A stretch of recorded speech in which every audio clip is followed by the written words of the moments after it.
What exactly is the 200 years celebrating? It really actually commemorates completion of the church itself because we're not absolutely sure when the construction began. We know that the plaza is documented to be here beginning sometime in the 1770s. And for a long time, the oral history was that the church was built in the 1700s, and it could have possibly been started, at least foundation, making adobe bricks and starting some walls even. But it was in 1810 that Father Benito Pereiro came on the scene. He was assigned here to oversee all the Catholic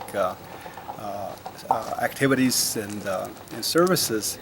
And it was primarily based out of the church in San Jeronimo at that point. He came here from the Santa Clara Pueblo. And so he did have that 5-year time period where he could have began planning the design and the architecture, and he was very familiar with Franciscan design. And so it is possible that they started orchestrating all the process during that 5-year period. But the historical record is a little bit confusing because they requested permission to build a church in 1812, and then finally received permission in writing in September of 1813, but it probably didn't reach Taos because of the methods of transportation and travel at that time, probably until late 1813. So according to the historical record, the church was built in about a year and a half. But that's difficult to believe with what they had available. We did quite a bit of research in the Archdiocese archives, and we were allowed to make copies of the original. And I spent hours transcribing from the colonial Spanish to regular Spanish, standard Spanish, and then from there translated into English. What was the most difficult part of doing this? I spent hours trying to decipher handwriting, and a lot of these documents were written without punctuation, and some of the writing is very difficult to understand. Yes, and some of the ink goes through from the back page to the front page, so sometimes you get things that are hard to figure out. How long did it take you to do this? About 2 years, 2.5 years, 2 years, yeah. Were you working on it constantly or in bits? In bits, because you get so tired. I would imagine. What insights did you get from doing this? Well, just what the people, the hardships that they went through to get this done, and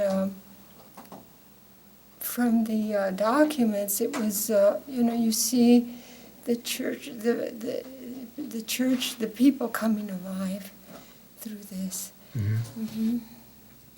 The San Jeronimo that you mentioned earlier was, is at Taos Pueblo, and it's the oldest church in the valley. Is that correct? Yeah, it is the oldest one. Not the actual structures themselves, because there's been 3 different churches built at the Taos Pueblo, but it's all been under the San Jeronimo patron saint designation. And so the first one was under construction in the 1615s. We can pretty much tell that because Juan de Oñate in 1598 actually assigned the pastor, Fray Zamora, here in that same year that he arrived in 1898, but there's really no evidence that he was there at the Pueblo trying to do anything until the early 1700s. But by the 1615, he could have very well had a church going there also. And so it was the San Jeronimo Church that was the main church. The second structure, the first structure was destroyed in the Pueblo Revolt of 1680, and then was rebuilt between 1706 and 1726. Then that structure was destroyed with American occupation and then the Taos Pueblo revolt resistance in 1947. 1840. Those centuries are difficult to get. 1847, and so the new structure there dates to the 1850s. And the church downtown, the Lady Guadalupe, the first structure dates to about 1801. And then, and even at that time, so in 1810, that also was still under the oversight of Father Benito Pereiro. My name is Charles Hawk. My nickname is Corky. So if Okay. you call me Charles, I might not respond. And you're curating the photo exhibit here in the parish hall, right? Well, that's a fancy name for gathering the photos, doing some research to find the photos, and then putting the collection together. What time range are we talking about with the? The Okay, earliest photos. ones we have of the church are probably about 1890. Really? Not too many real early ones. Mhm. And then it jumps up to a very important point, the Historic American Building Survey, which was sponsored by the federal government in the Depression, Mhm. sent people here both to photograph things in Taos Valley and to survey. And Ranchos Church was one of the structures that was really studied a lot. So we have a number of 1933, 34 photos from that building survey. And about that time, photographers were getting lured here, and a lot by the church. So we have some 1930s photos from other sources. Did it solve any mysteries for you about certain things that may have happened back then? Yes, I would say so, yeah. Some things, when I translated, were incorrectly translated by some historians, you know.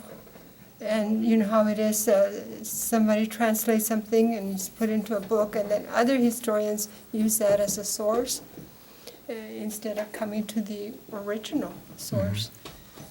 So you've helped clear up some Yes. things. Inventories are interesting, you know, some of the personalities come in. Yeah. So that's good. What was the most interesting thing you discovered about that? Well, for example, in a certain inventory, they would say such and such a thing exists, and then the next one, no, it doesn't exist, or no, it's false. You know, so Okay. Well, thank you very much. you're very And welcome. I'm sure the parish appreciates what you've done. I hope so. All right. Thank you. You're welcome.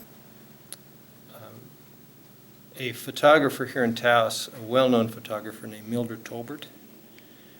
Mildred took a lot of pictures of Taos, and her daughter loaned us some images, which we then got blown up. And they're in here also. We probably have about a dozen of her photos from the late 40s, early 50s. Some of these photos have been, a few have been published before. So someone may have run into them in a book or something like that. No, this is pretty much going to be new for our parishioners as well as everybody else. The biggest contributor historically really are the archives, or the inventories that Yolanda translated, because they list in great detail sometimes everything that was in the structure.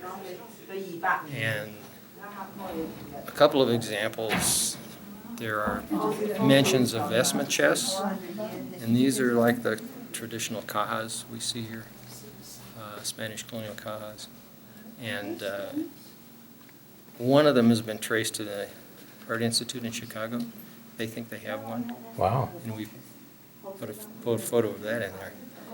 And there was also another altar in the church on the south side that was removed sometime in the early 20th century, and the altar screen was sold to an unnamed Anglo.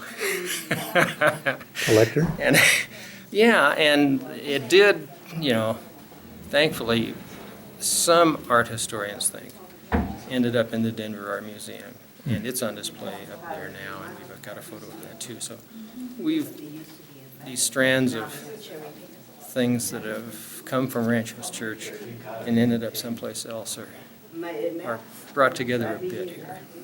So this is actually the oldest of the Spanish colonial church structures that we have here in the Taos Valley.